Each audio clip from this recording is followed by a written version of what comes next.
साथियों, अब मैं आपको पढ़ाने जा रहा हूं स्ट्रक्चर नंबर 22, जिसका नाम है सूनर और लेटर।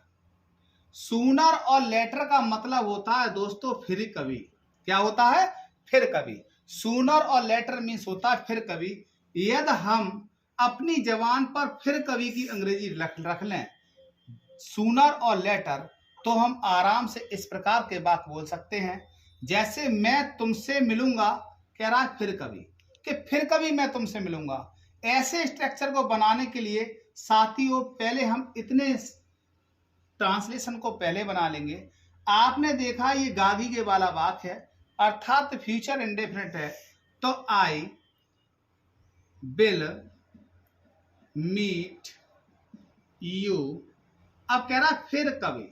फिर कभी की अंग्रेजी ले आएंगे सूनर और लेटर। क्या ले आएंगे? सूनर और लेटर। कोई दिक्कत साथियों? मैं तुम्हें बताऊंगा तो पहले इतने की अंग्रेजी बना लेंगे। मैं तुम्हें बताऊंगा, I will tell you, I will tell you, मैं तुम्हें बताऊंगा सूनर और लेटर, सूनर और लेटर, मैं तुम्हें फिर कभी बताऊंगा। फिर कभी तुम्हें आना पड़ेगा। साथियों, फिर कभी की तो अंग्रेजी हम जानते हैं, सूनर और लेटर अभी आपको बताई गई।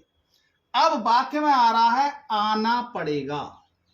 जब कभी भी किसी भी क्रिया के अंत में पड़ेगा, पड़ेगी, पड़ेंगे आए, जैसे आना पड़ेगा, जाना पड़ेगा, खाना पड़ेगा, लेटना पड़ेगा, बैठना पड़ेगा, तो हम प्रयोग सेल हैव टू और विल हैव टू का करते हैं।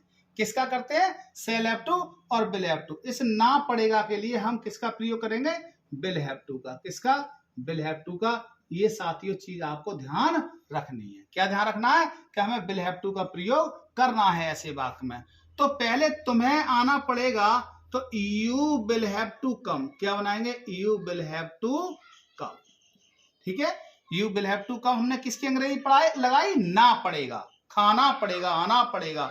You will have to come, तुम्हें आना पड़ेगा फिर कभी, तो सूनर और लेटर। क्या बोल देंगे? सूनर और लेटर, सूनर और लेटर। इस प्रकार से हम वाक्य बना देंगे। कोई दिक्कत साथियों?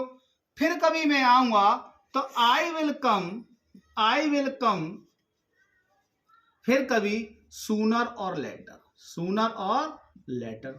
साथियों, आपके मन में एक सवाल चल रहा होगा कि हमने तो पढ़ा है कि गागी के वाले वाक्य में मैं कर्ता के लिए सेल का प्रयोग होता है।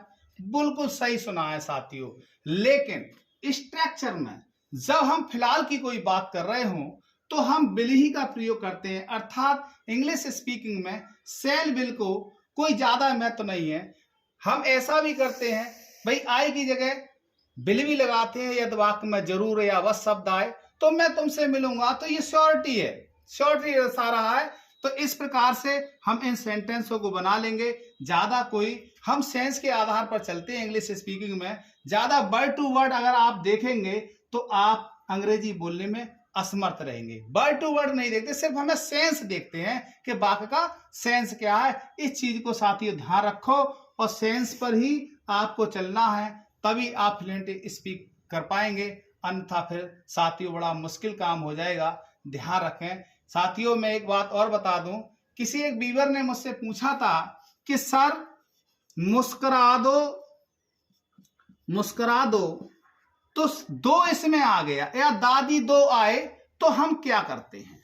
क्या करते हैं भाई? स्माइल माने मुस्कुराना होता है, तो अगर हम कभी इंपरेटिव सेंटेंस बनाए तो मुस्कुरा दो तो भी हम स्माइल लगाते हैं, मुस्कुराओ तो भी हम स्माइल लगाते हैं। बस फर्क इतना है, मुस्कुराओ स्माइल, मुस्कुरा दो कोई फर्क नहीं है। साथियों सेंस समझो, सिर्फ दो लग गया तो सिर्फ प्लीज का एक रिक्वेस्ट का भाव है, बस इतना अंतर है साथियों।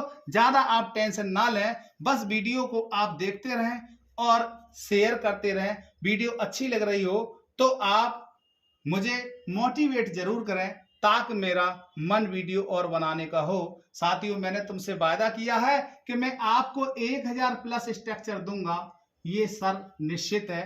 मुझे मालूम है इतना सारा कंटेंट कहां से कैसे क्या करना पड़ता है, ये सारी जानकारी आपको जब मुझे आप मोटिवेट करते रहेंगे तो सारी बता दूंगा, कोई टेंशन मत लो। मेरा उद्देश्य सिर्फ आपको अंग्रेजी सिखाने का है, ना कि कोई ज्यादा कमाई करने का। मेरा कमाई करने का उद्देश्य नहीं है कि मैं यूट्यूब पर आया हूं, कुछ ना कुछ तो आप सीखोगे। बस मेरा यही आपसे कामना है कि आप ढंग से आराम से इन बातों को समझें। धन्यवाद, आपका दिन शुभ हो।